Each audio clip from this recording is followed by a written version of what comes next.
Yo, what is up guys, and welcome back to the channel. Today we've got another Future Stars video for you. We've got the Future Stars Alexander Isak, the Swedish striker from La Liga. We're going to be going through the player, his details, stats, traits, clips, summary, all that good stuff. Before we get into all of that, if I could ask you guys to please hit that like button, hit the subscribe button, hit that bell so you know when I upload, and comment down below who you'd like to see next. This one actually came from a comment that will pop up above my head. And without further ado, let's get into the video.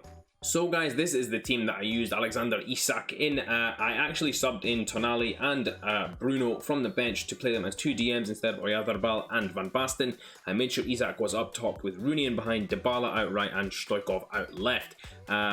First impressions of this card, guys. It took me 2 games to get used to him, and I thought this guy is absolutely useless. I really did hate him for the first 2 games, and then I figured out how to use him in the remaining games, and I'll let the stats do the talking. In 3 games, I scored 9 goals, guys, and I went absolutely crazy with this card, and I absolutely love it. I think this card's fantastic, and we'll get into it now. 6'4", high-low work rates, right-footed, 4-star skill moves, and 5-star weak foot. So this card really is almost the perfect striker. If that had 5-star skill moves, I think it would be a lot of people's perfect striker. Big man, high-low work rates, pacey, with a good weak foot, really fantastic. And of course, the stats speak for themselves. 5 games, 9 goals, and 0 assists, although he did get involved in a lot of the playmaking. I originally put a Hunter chem style on him. I really didn't like it. I thought he felt too clunky and stiff, so I stuck an engine on him to try and boost that dribbling and passing and pace as well, and that really worked well for me, guys. Some of the finishes he was getting off as well, they're so powerful and strong. You really don't need to boost his shooting that much at all. Getting into the key stats now, guys. The one thing that I noticed, guys, and it's weird because he is so big, and I think this plays a big factor into it, is his balance and strength combined together make him such a powerful striker. I mean, he was holding off Van Dijk, Varane, Gomez. He was holding them all off because of his size and strength. He was able to do that, and that's really fantastic. Another big pro of this card is that shot power. He shoots with such ferocity. It's such a powerful shot. I think 91 is actually lower than what it actually is. He shoots, some of the shots you'll see, they just pinged in, and I was like, wow, that was a really good finish. In terms of the cons, guys, the one thing I would say is that his acceleration sprint speed is the wrong way around, and his stamina, although he has high-low work rates, it is 83, but because you're often using him to run in behind, because he has got that pace capability, his stamina does run low towards the end of the game. Finally, guys, his link-up play is a little poorer on the further away passes, although in the short pass game, he was really good for me as well, so I can't really complain too much. I mean, and the long shots as well are a little low, but again, once I figured out how to use this card, I really did get a lot better with him. Finally, guys, getting into player traits, outside the foot shot trait, which is nice to have, and a speed dribbler trait as well, although we have a 5-star weak foot, so this outside the foot shot trait doesn't really make that much of a difference to us, but it's nice to have nevertheless. And the speed dribbler trait is nice to have, but actually, guys, don't use him as a dribbler. Use him as a fox in the box. Use his body and use his strength to score goals with him, and you'll have a blast with this card. And now that we've covered all of that, we're going to get into some of the clips that I got with him. So guys, getting into some of Alexander Isak's clips, and what you guys are going to see here is you're going to see a slow transition as to how I started using him and how I ended up using him. Now initially, guys, when I started using him, I thought I'll pick up the ball on the edge of the box or deeper in the attack and drive with him, use that size and that speed to just break opponents down and get through on goal and create some easy chances. What I ended up discovering was that when you try and use him like this, guys, especially in my case, I found he was absolutely terrible at doing it. I really didn't enjoy using him in that way, and it often caused me to make a lot of mistakes with him like that, where I mistime headers, or I wouldn't time runs correctly, or I would just get poor finishes. And that was something that was really frustrating me about this card as I started playing more and more games with it. Now, guys, what I started to learn as I was transitioning through the games here, you guys can see, again, just running a lot with the card where it's unnecessary. What I started doing was feeding the ball off and letting him make those runs in behind, and then start to create chances with him. And that's really where this card started to flourish. As I started to use him more in just general link-up play and let him make those natural runs, he started to create more chances for himself, and I understood exactly how this card is meant to be used. He is essentially a prototypical big man in that he holds up the ball well, he can play in and around the box, but he's not meant to be outside of that area. And guys, that's something that's really important as well, is that whilst you can use this card for his dribbling and his speed and stuff, and he is okay at it, he's not great at it, he's just okay at it. Where you will find far more success with this card is if you used him in the typical striker sense rather than having to dribble with him the entire time.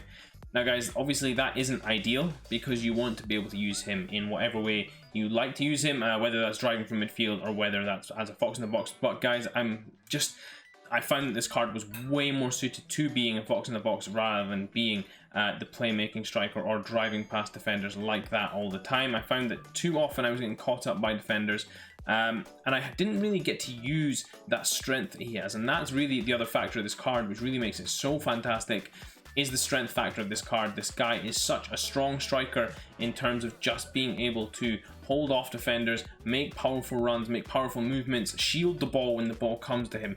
All that good stuff that you want your powerful striker to be able to do. Now, he's big and he's strong, which makes it even better, and he's a lean body type, which means his movement isn't too stuck in the mud. It's very nice, and as you guys can see there, a quick turn and finish. And now we'll get into some of the goals that I got with him other than that penalty you saw earlier.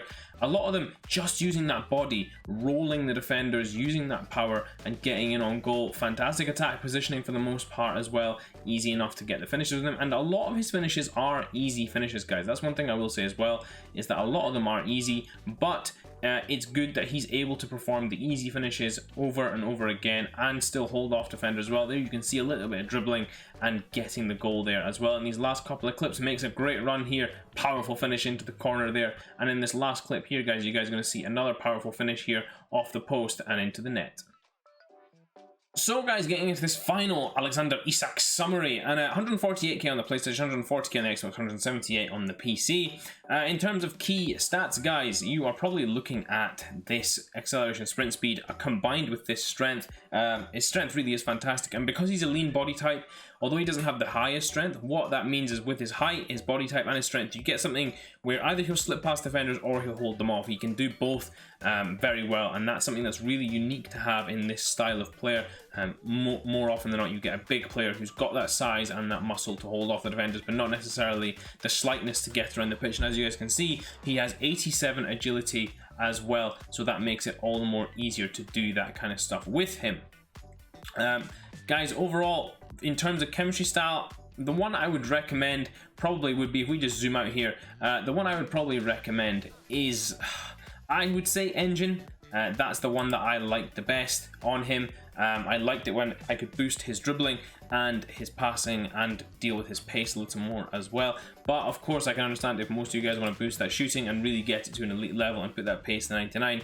I just feel like his dribbling suffers a little bit because of not being just that little bit quick enough to move and transition between the defenders and get in behind on goal.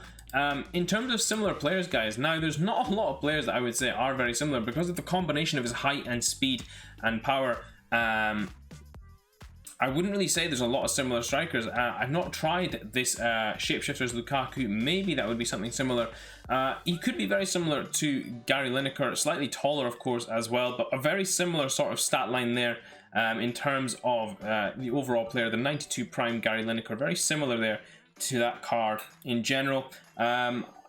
Overall, guys, I'd say because of the combination of his size and speed, you won't really find many cards like this unless they bring out a flashback Ibra, which I think at some point is inevitable, but we'll have to wait and see that. In terms of linkability, guys, you've got some fantastic links. You've got the Road to the Final Porto, you've got the headliner Oyarzabal, Player of the Month Oyarzabal, Record Breaker David Silva, and of course strong link to Henrik Larsson's icon cards. So you've got some nice linkability options in there, guys, to be able to put him into a team. You've of course got links to other leagues with the recently released Swedish cards all coming out as well, so that's also nice to have there too.